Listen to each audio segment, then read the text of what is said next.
Jaya Radha Madhava Kunja Bihari.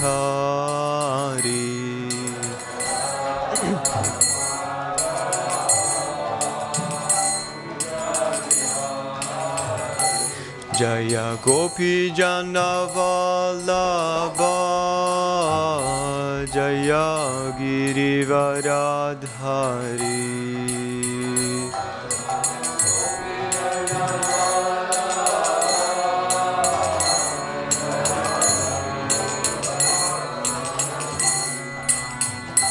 Jaya Gopi Jana Vallabha Jaya Girivaradhari.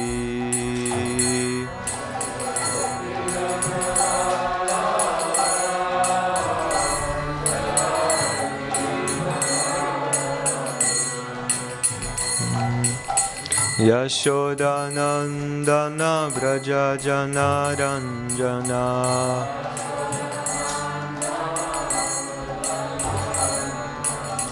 Yashodanandana Braja Jana Ranjana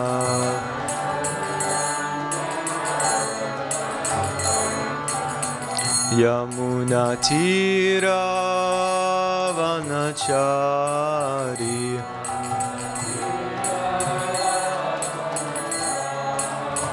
Yamuna Tira Vanachari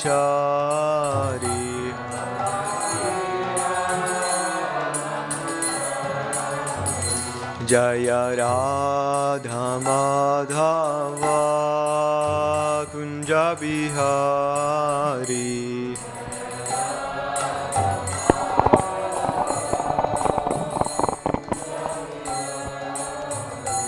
Jaya Gopi Jana Vallabha Jaya Girivaradhari.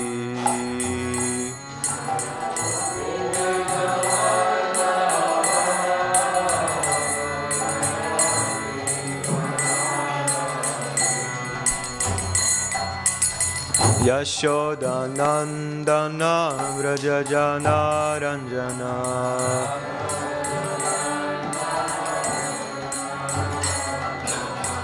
Yashodanandana Vraja Jana Ranjana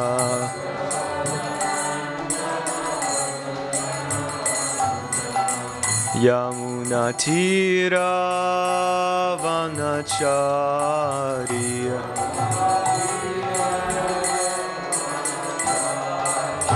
Yamuna Tira Vanachari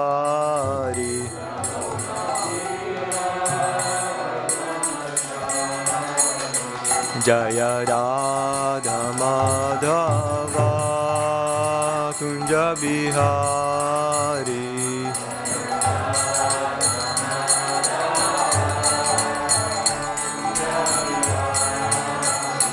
Jaya Radha Madhava Kunja Bihari.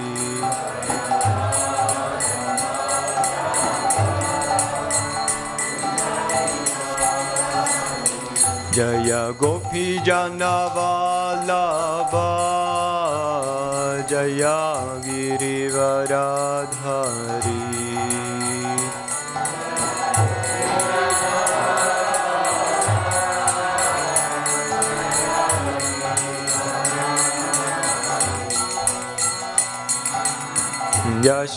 Yashodanandana Braja Jana Ranjana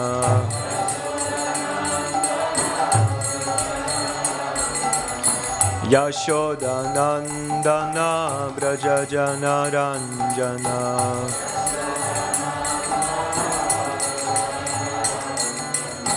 Yamuna Tira Vanachari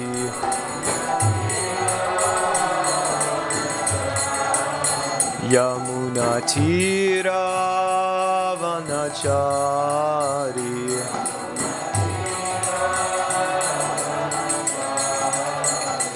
Jaya Prabhupada Jaya, Prabhupada Jaya, Prabhupada Srila Prabhupada.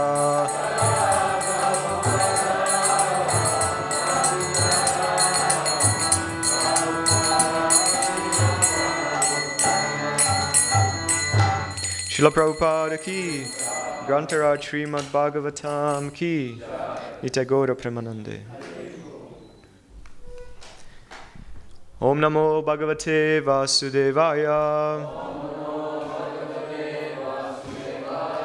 Om Namo Bhagavate Vasudevaya. Om Namo Bhagavate Vasudevaya.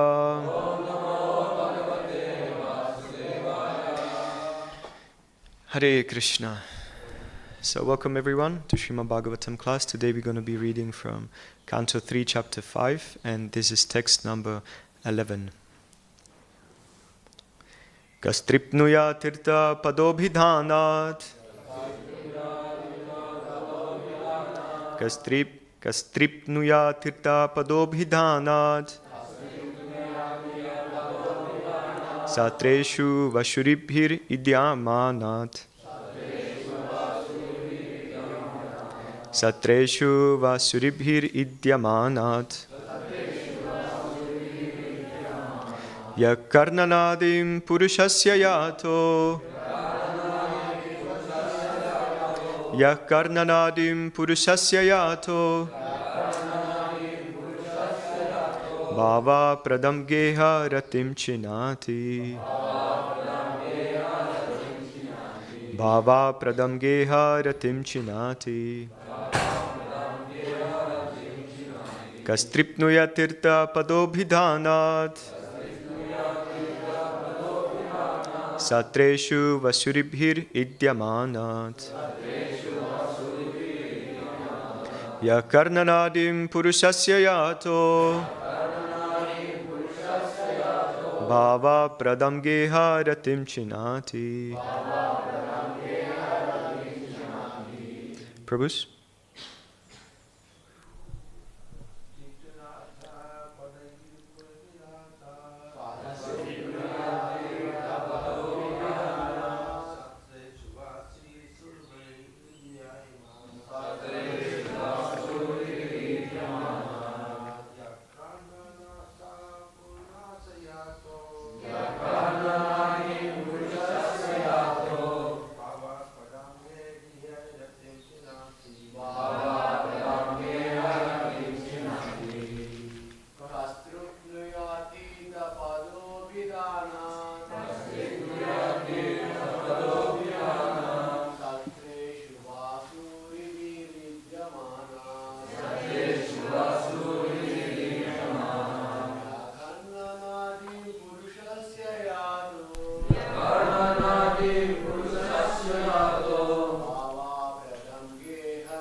Ladies?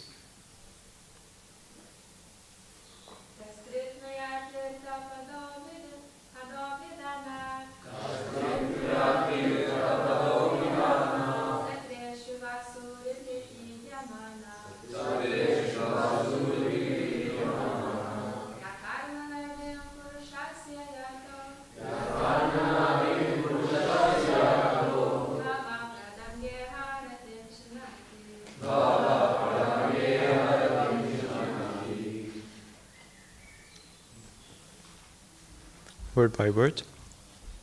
Kaha. Who is that man? Tripnuyat. That can be satisfied. Tirtapadaha. Whose lotus feet are all the places of pilgrimage. Abhidanat. From the talks of. Satreshu. In human society. Vaha.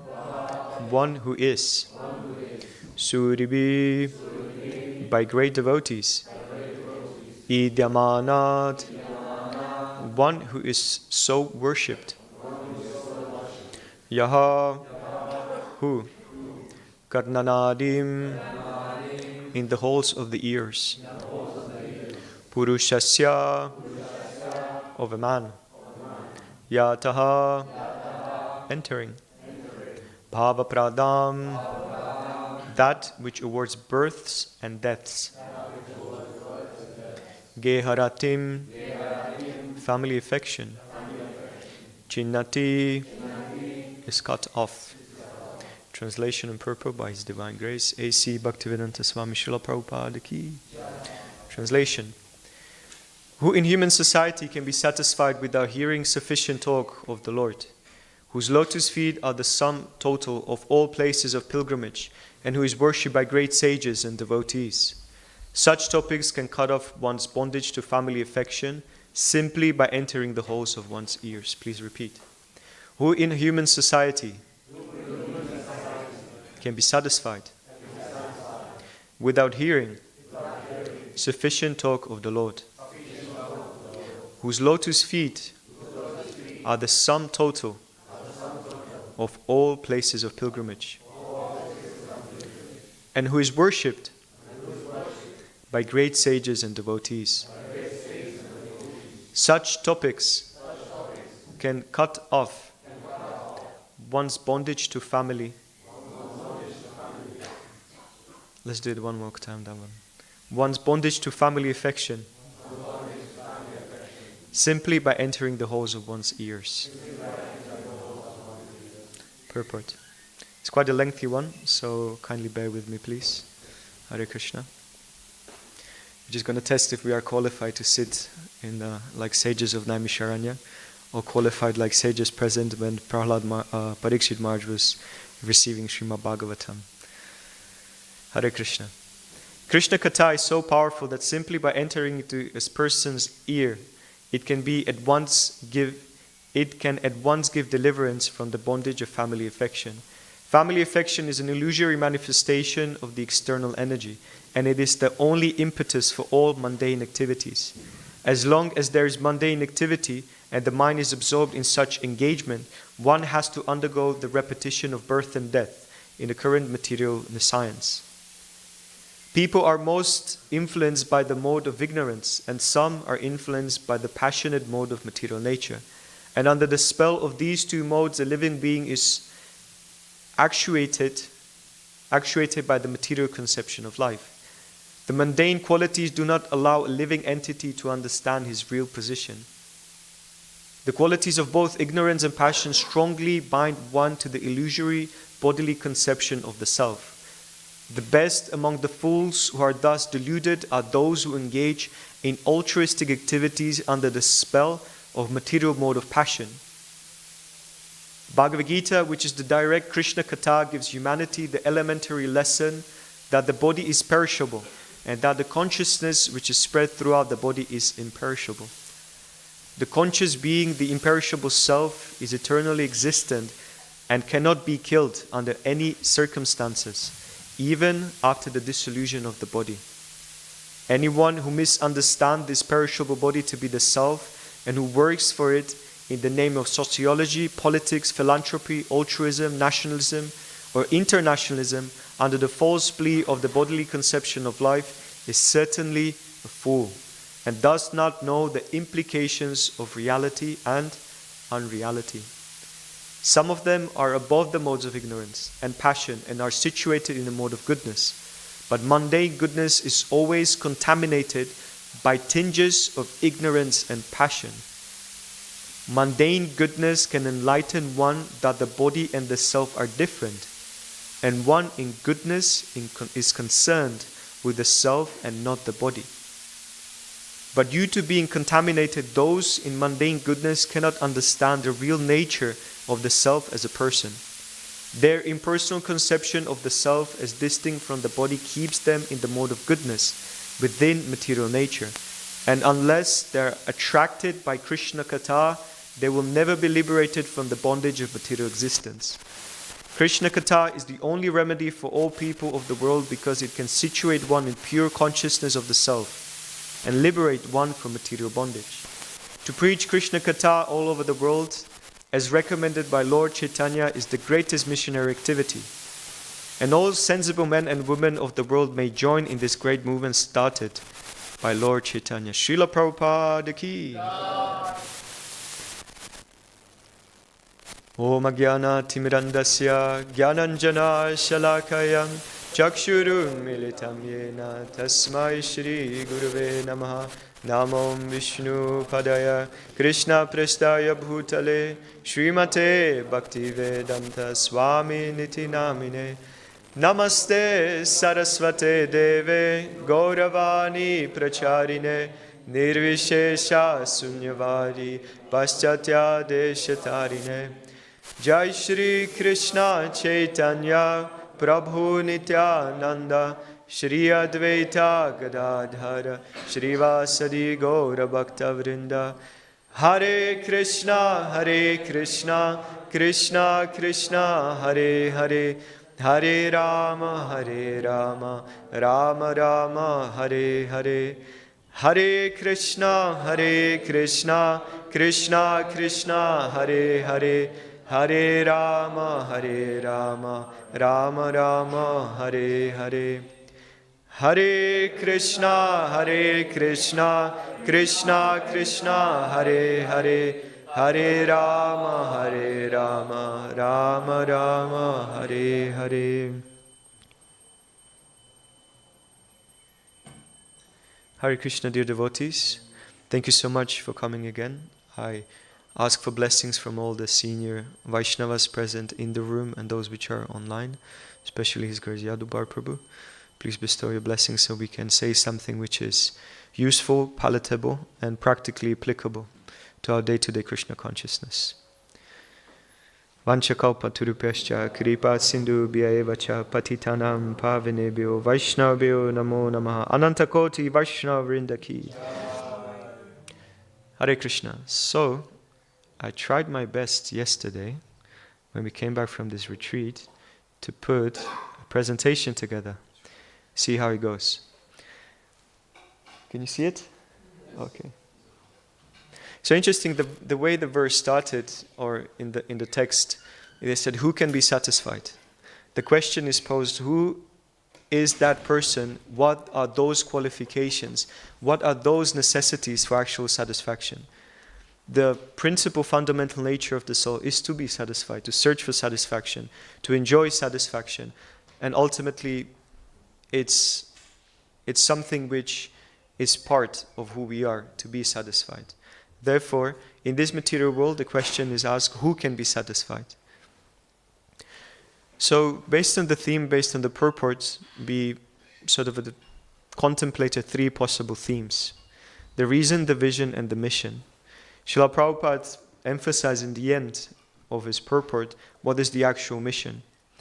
The reason how these three modes of material nature are actually functioning, and how we can just, by grasping the fundamental knowledge of the three modes of material nature, how we can actually battle with them, and how we can actually use them to our advantage eventually.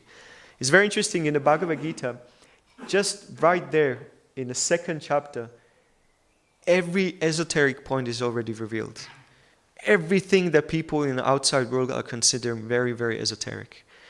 Topics about reincarnation, topics about karma, topics about principle of practice for spiritual elevation. But interestingly, the way that Bhagavad Gita ends, it's on how to understand our karma, our abilities, our situation in the greater social structure for our advantage. So the principal way that Bhagavad Gita ended was be real. Let's be real. You are a spirit soul, but you are in a material world. And you have abilities and disabilities. You have certain gunas that you operate in. You have certain qualities that you possess. Therefore, let's understand them and utilize them correctly for ultimately getting out from this material world. So we've been discussing or contemplating about the reasons. Prabhupada speaks about how family life is a manifestation of desire for sense enjoyment. And ultimately it comes out eventually. But Another good thing about Krishna consciousness and generally the Varnashram system is that what is considered in the mundane world to be an obstacle or to be way of bondage, it's, if correctly utilized and approached, way of liberation. I think this was said many times before, so that's nothing new for us to understand that Varna and Ashram, it's a principal need for advancing devotee. We are not Paramahamsas, speaking for myself. We are not Paramahamsas, we are not pure devotees. So we should utilize any possible chance, any possible structure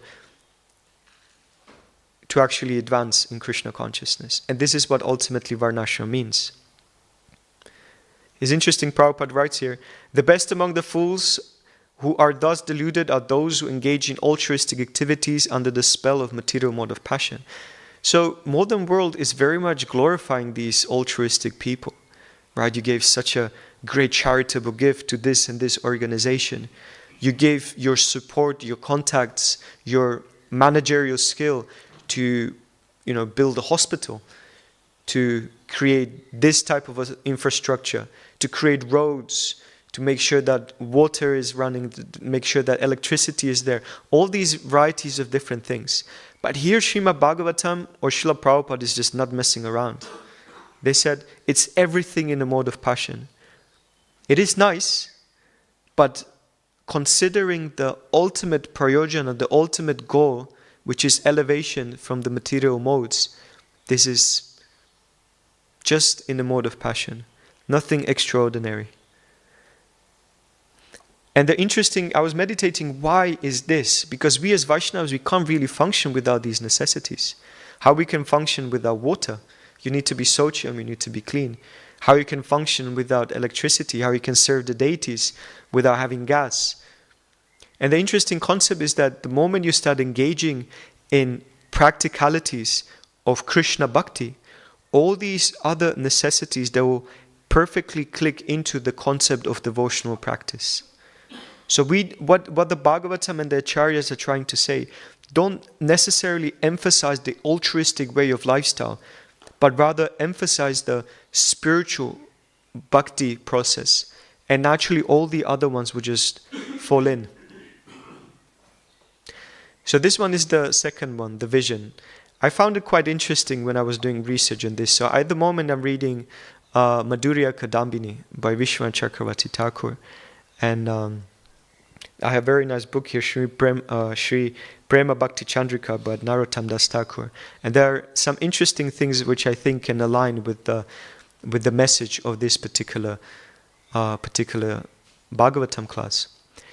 So Prabhupada told us there are 3 kleshas, right? Can anyone tell me? What are those 3 kleshas? Adibautik, Adhyatmik, Adidevik, exactly. Well, Vishwanath Chakravarti Thakur says there are actually 5 kleshas. Avidya, Asmita, Raga, Dvesha and Abnivesha. And this is very interesting. Why to bring up these points out? Association that we practice with the modes of material nature, either be goodness, passion or ignorance,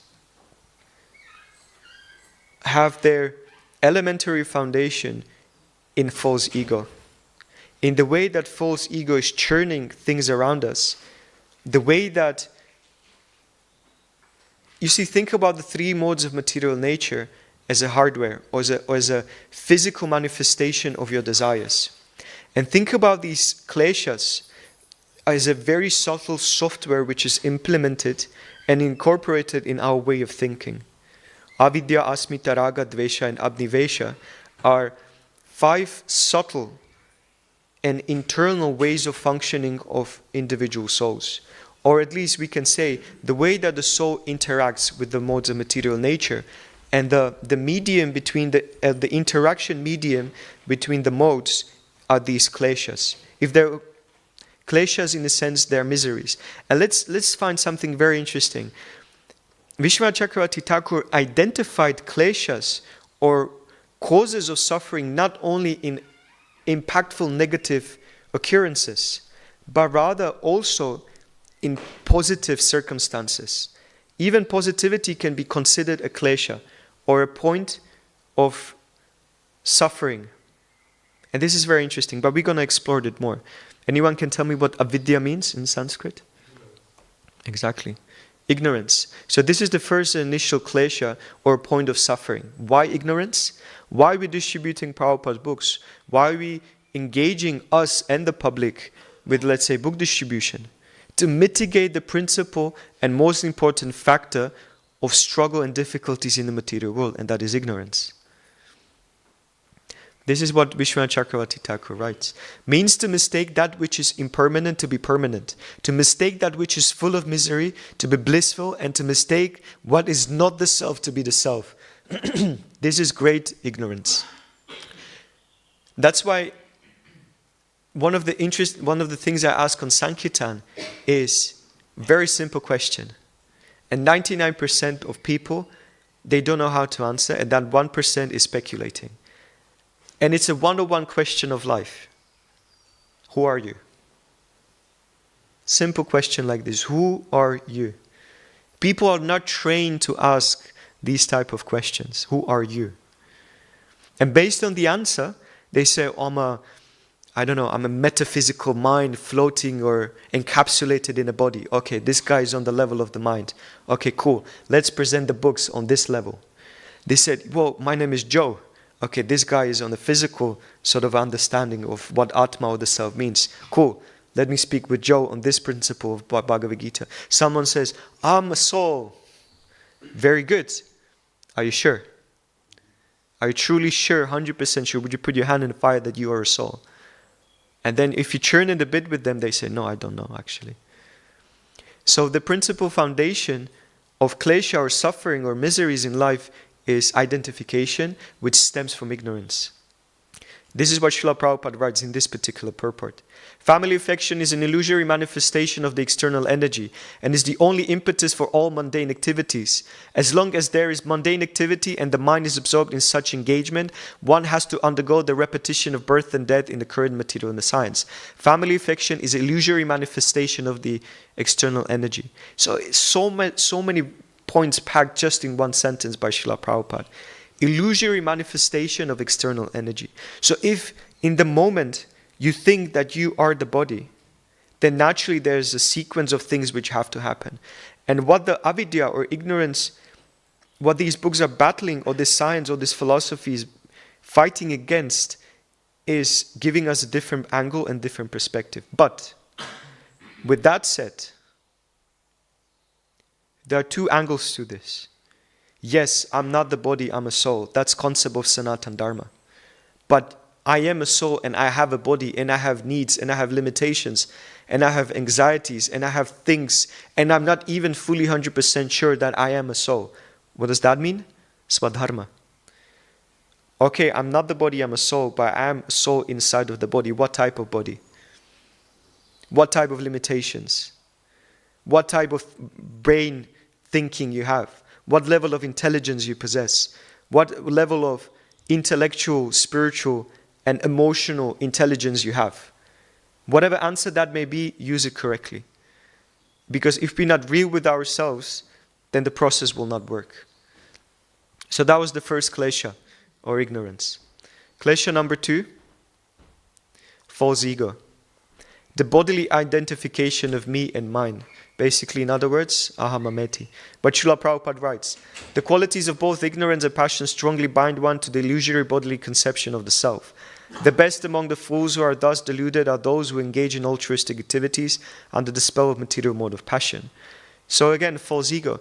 It is said that when the soul enters the material creation, the first layer of contamination which it sort of encapsulates the soul is the ahankar, the false ego. Naturally so. Rightfully so. Scientifically so. Why? How you can be situated in the material world and thinking that you are truly of spiritual nature. You cannot enjoy, you cannot interact with the material modes. You cannot perpetrate your sort of machinations and activities in the material realm. That's why the first layer, first covering is the ahankar. And ahankar is the active impetus for you to engage with the three modes. Therefore, this is the second klesha, the false ego. which is called asmita.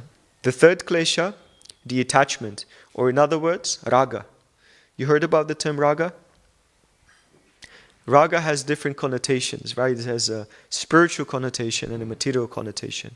But ultimately, we don't have a choice. We always have to be attached to something, to someone, to some type of a process. The choice is yours. Ultimately, all the choices in the material world can boil down only to two primeval choices: Krishna or Maya, illusion or reality. To desire the material happiness and the means that provide it, this is also considered to be an obstacle in the process of spirituality or Krishna consciousness. To desire material happiness on its own, it's a klesha. It's a means of suffering. Is that correct? Would you say, if you start desiring, contemplating the objects of your senses, you develop attachment for those objects.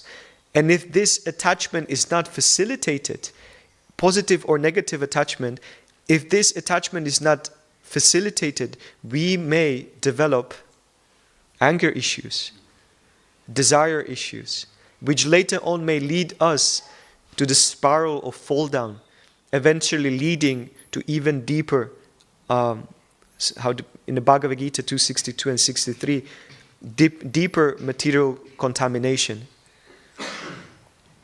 So ultimately, we should be very careful what we desire and wish for. Because even, what's the saying? Good path to fall down is, say that again? Yes, road to hell is paved with good intentions. So road to miserable situation is paved with desire for material happiness, even personal or extended in the wide perspective of like national happiness, continental happiness, race happiness, cultural happiness. Prabhupada writes as follows: anyone who misunderstands this perishable body to be the self and who works for it in the name of sociology, politics, philanthropy, altruism, nationalism or internationalism under the false plea of the bodily conception of life is certainly a fool and does not know the implications of reality and unreality. So this is a klesha. Desiring material happiness is actually an obstacle for spiritual advancement. Because for that happiness you start being selective about my happiness, my family happiness, my country happiness, my race happiness, and happiness in majority ends up reducing happiness of someone else. Right? Let's say there is one heart, but two patients waiting for that heart. I get it, you don't. My happiness, you're bad. Let's say one country wants to be prosperous. One country wants to expand. One country wants to raise the material happiness and acquisition of its citizens and inhabitants. Well, let's invade other country. My happiness, you're not. Therefore, whatever activities and plans you put like whatever plans you planning to do, it means that someone will be eventually, to a certain degree, limited by your plans for happiness. That's how this is a klesha. Another klesha, hatred, very powerful one. Someone can burn in hatred, the aversion to unhappiness or the cause of unhappiness. So we can be resentful of being in situations which will not allow us to be happy. And this is very interesting. And I found this beautiful quotation from Narottam Das Thakur in Srimad Bhakti Chandrika. I will engage lust, anger, greed, illusion, envy and pride in their proper places. In this way I will defeat the enemies and with ecstasy in my heart I'll worship Govinda without difficulty. Really? How is that even possible? That's a really hard statement. Well, this is what he writes next. I will engage my lust in eagerness to serve Krishna, and I will use my anger against those who are envious of the devotees. I will be greedy to hear the topics of Hari in the association of devotees. I will be illusioned if I fail to achieve my worshipable Lord, and I will feel proud to chant the glories of Krishna. In this way, I will engage them in their respective duties. Isn't that amazing? I was speaking to one Christian gentleman on the street, and he was going through all these sinful proclivities or sins. Can you tell me which are those? Because I can't remember really. Shri Shri Radha Gokulananda ki, Shri Shri Sitaram Lakshman Hanuman ki, Shri Shri Gaurnitai ki, Srila Prabhupada ki. Right, where is it? Is it their lust, anger, gluttony? Anyone knows? Wrath. Yeah, let's say there's 6 of them in total, correct? 7, alright, 7. And as we've been discussing, we went through a point where we've been trying to dovetail all these 7 sinful activities and how we can actually see Krishna or Lord being present and give a sort of a dovetail them in a spiritual fashion, in a spiritual way. And he asked me a question. We'd been discussing lust, and he was speaking that he said he was struggling very much with lust. And I said the reason why we struggle with lust is because we disconnect this lust from the Lord. I said, if you hanker for association of the opposite sex, rather than struggling with that sense of lust, you can appreciate the beauty, saying that whatever beauty manifests in this world, it ultimately comes from Krishna, from God. And then I used the Prabhupada analogy when he kept the attention of the sannyasis. He said, if she is beautiful, imagine how Krishna must be beautiful. So we discuss about this, how all the fall downs and sins can be actually dovetailed and understood with the correct vidya. So why to practice hatred? Hatred is just a manifestation of an obstacle in our desires. So all of these kleshas, there's a last one. Long-standing obsessions. Stemming from past lifetimes with certain material things and the means of taming them. And obsession with the body and with the fear of death. This is what Narottam Das Thakur writes. Please give up all duplicity, illusory activities and the search for bodily happiness. Do not be attached for the worship of various demigods. Mundane love and affection for material relationships attracts everyone to their respective illusions, and thus advancement on the path of devotional service is checked. So long-standing obsessions, there are these ahankars, these hankerings, these subtle bubbles which can erupt and pop any time and any point and any moment given. And these desires, they actively create this impetus for us to ask and interact with the 3 modes of material nature. Therefore, in this Prema Bhakti Chandrika, Narottam Das Thakur very much prays to the mind.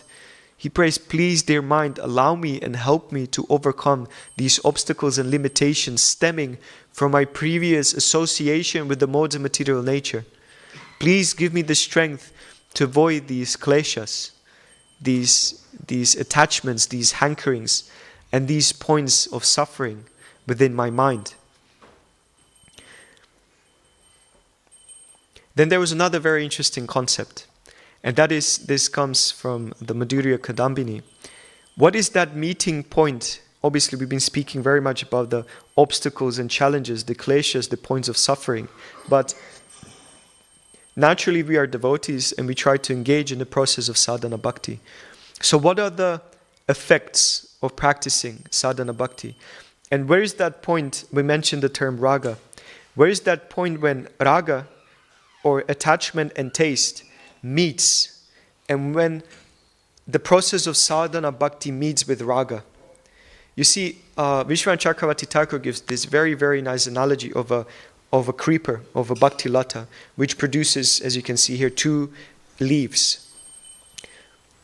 On the outside, external and internal part of these leaves, there is a pressure of sadhana bhakti, which internally creates changes internally, which allows to erupt of attachment or raga. Right? You have sadhana bhakti, then you have raganuga bhakti, and eventually you have ragatmika bhakti.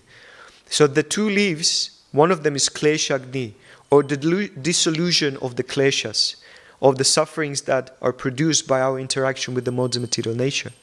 So klesha agni means that these sufferings on the level of the mind, on the level of the body, even the level of the mind, the way we interact with others, because this is also a very important klesha. The way that others give suffering to us ultimately boils down to the way that we perceive that suffering given to us by others. Let me tell you a beautiful story. Haridas Thakur, when he was beaten, how many marketplaces? 21, 22? 20? 22 marketplaces. In Chaitanya Bhagavat is such a profoundly beautiful narration of this pastime that he was not perceiving this beating. In Chaitanya Bhagavat he was writing, Krishna Das Kaviraj, Vrindavan Das Thakur, he was writing, this is all due my previous hankerings, all due to my previous karma. The Lord is so merciful that He's clarifying and purifying my karma now by getting beaten in 22 marketplaces. So even that klesha, others give me difficulties, can ultimately be beaten on your own turf by your own mental and spiritual and approach of the mind towards that other person. And the thing is very simple. Rather than reaching out and pointing out, this is his mistake, her mistake, his difficulty, his obstacle, his challenge, Bhaktisiddhanta Saraswati Thakur is, he is my greatest friend. Why? Because he's showing me the impurities and internal challenges that I face towards others.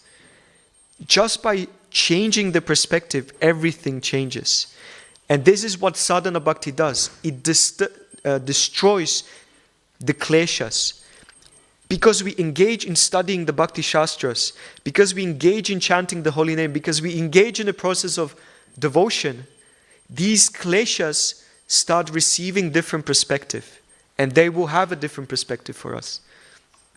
And another leaf on another point of is Shubhada, the attainment of auspicious qualities.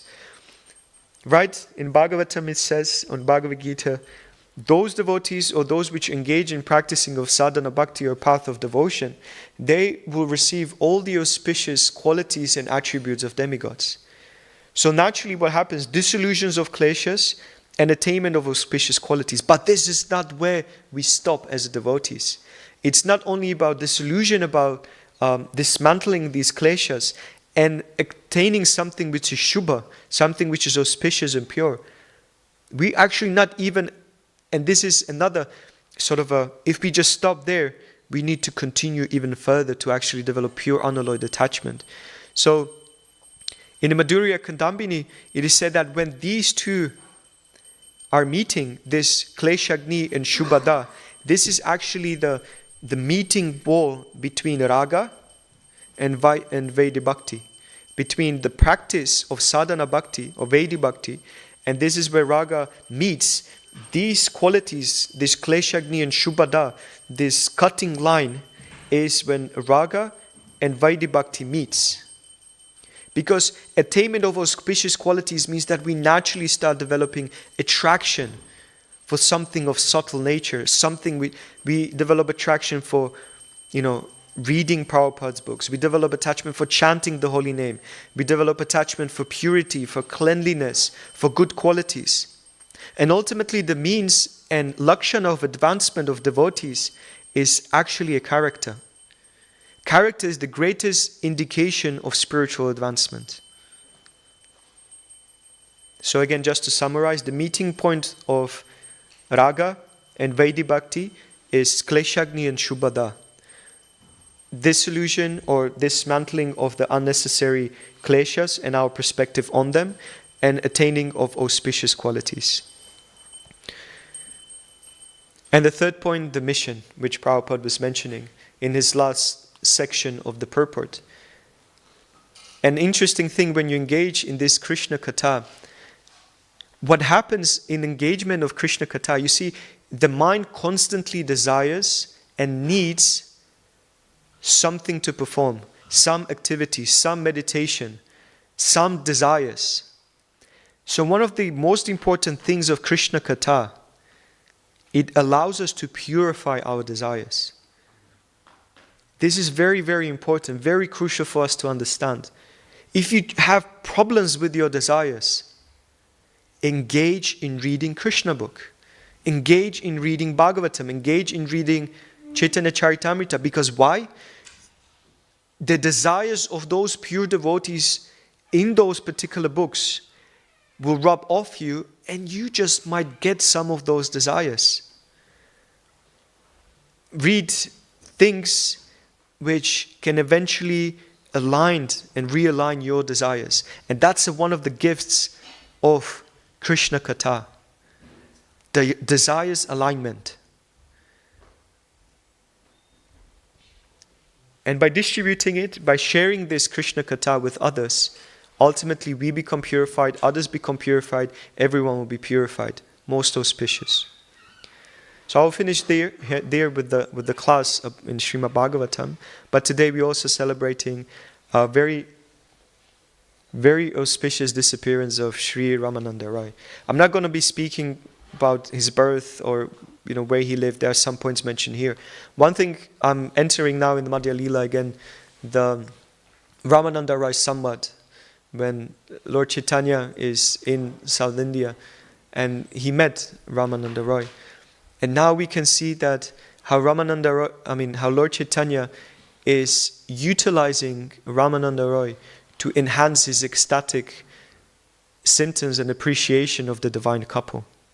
So we can see the predominant feature of Ramananda Roy is to study, again, read Bhagavatam and churn Bhagavatam to its essence for the pleasure of Lord Chaitanya.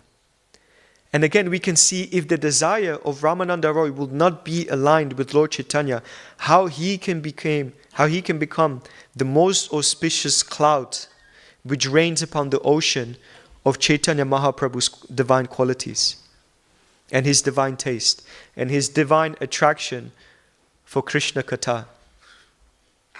So Ramananda Roy became a right and confident tool for Lord Chaitanya to not understand, that's not the right word. For Lord Chaitanya to engage in these beautiful pastimes and activities.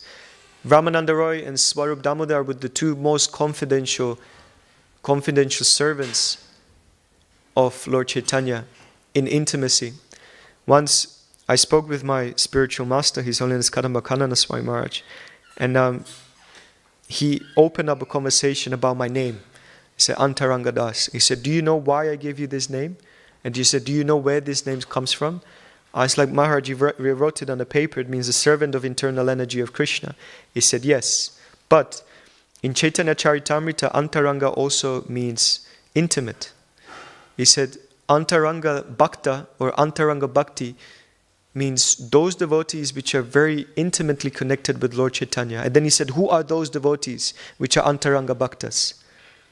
He said, Swarup Damodar, Ramananda Roy, and many others which are in the internal circle around Lord Chaitanya. So Antaranga Bhakti means very confidential way of serving the Supreme Lord. And that confidence comes in a form and shape of discussing confidential themes and confidential topics with Lord Chaitanya. So the disappearance or glorious disappearance of Ramananda Roy indicates to us as practicing sadhakas that confidentiality with the Lord is not something cheap and not something easy and cheaply to take, but rather it's based on our deep absorption and understanding of the mood and desires of Krishna, Lord Gauranga and Guru. The closer you are to Guru, the more you understand the heart of the spiritual master, which means ultimately to engage anyone and everyone in the service of the divine couple. So I'll finish here. Thank you so much for your good attention. If there are any points, questions, or realizations, please do share.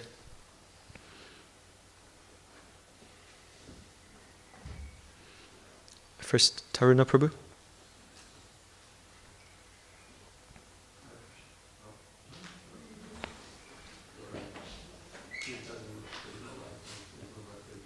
There's no battery. Okay, I will repeat it. You mentioned one of those last, I will engage my lust, but I will engage my lust in ego, which is self-Krishna. How do you do this? Of course, there is no any attraction to Krishna, even if you want to engage, almost like a, I don't know, football hooligans, to try to promote their team just by sport, passion, and hopefully some attraction in the same way. No way that we have attraction, affection, engage the lust. Lust is very eloquent, attractive, very easy to follow. How do I engage my lust? I find that's what the lust is, serving Krishna. How do I engage lust in serving Krishna? Yeah, I will need to get my lust right, my ego to serve Krishna. I was meditating on this question recently, because, with hand on the heart, we have a lust in our heart, 100%. But the way which for me works the most, and the most practical way, is actually engage yourself in reading the pastimes of Radha and Krishna. Because that mundane lust, which is in our mind and in our hearts, if you, rather than focusing on yourself, this is my lust, then if you start reading, like for instance, this book, Prema Bhakti Chandrika, is phenomenal, so beautiful. It's kind of it's a fine line between esoteric points, but very down-to-earth perspective on those esoteric points. That's why they said that this Prema Bhakti Chandrika, it's a mature manifestation of Narottam Das Thakur's understanding of the philosophy of Rupa Sanatan. He took the very difficult to understand concepts of the Goswamis and put it in such a beautiful Bengali poetry, in such a way that people can grasp these concepts. So I found that if there is lust in our heart, and if we engage in reading pastimes of Radha and Krishna, then that mundane lust eventually can get purified. Srila Prabhupada instructed Krishna book to be distributed. He said that Krishna book should be distributed for the benefit of others. Therefore, majority of people out there have lust, greed, anger in big capacity. So even for us as practicing devotees, if we struggle with these attributes, we should engage them in reading and studying and observing the beautiful relationship with the Sakis, Gopis, Manjaris, Radha, Krishna, and engage in and study them and read them. And for me, it works that lust diminishes. There is no attraction to those narrations. There's no attraction. Even if you read them, they are written in such a way that they don't give this, let's say, kick. There's no attraction in this for the mundane or the person, for beginners. There's no attraction in this kind of narration, poetic narration. Then, as it was presented in the Madhurya Kadambini, then we need to change something in our sadhana bhakti. Because in that case, if we think, or if we don't have that raga, or attachment, or a taste, or even lobha, hankering for that actual pastimes, then we should intensify Vaidhi bhakti, chanting, and maybe perform some tapasya, take vratas. Ordinary persons, we should read about those things. There's absolutely no any inclination or attraction to them. But just It will be too, which will eradicate from us. the way that you see, also our entry level to these pastimes is through the mercy of Srila Prabhupada. So if Acharya sort of gives instruction to go through this path and reading Krishna book and present it to the masses, that means there's a certain level of sanction and spiritual empowerment. Because Prabhupada, he knew which shastras to present to the wider society and which not. And he said, Krishna book, yes. Therefore, that means that there is some sort of a allowance for us to enter into those pastimes and read them. And we are devotees. We come for Mangalarati, we see deities, we chant Hare Krishna, read books, we gave our life. Means who else has that qualification to enter these pastimes? Devotees. There was also a point by Prajna Prabhu. Maybe we can discuss later, Taruna Prabhu. Prajna Prabhu, do you have a question? Just Bhaktivedanta was he was speaking about the Lord's Prayer in the Christian faith. And it says, we shall not chant or call the Lord's names in vain. Vain is another word for vanity, for me. He says, actually then, okay, so what is the next name? And then he says, when we don't seek anything for our own interest, but the Lord's alone pleasure.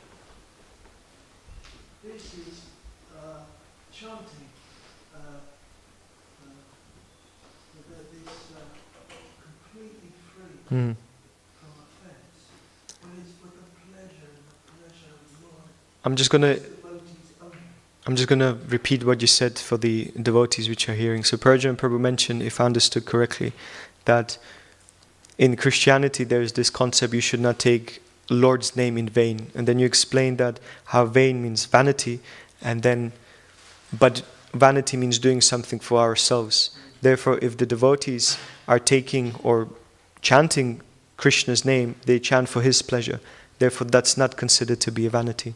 That's a very interesting point. Thank you so much, Prajna Prabhu. Grantaraj Srimad Bhagavatam ki, Srila Prabhupada ki, Nitya Gaura Premanande.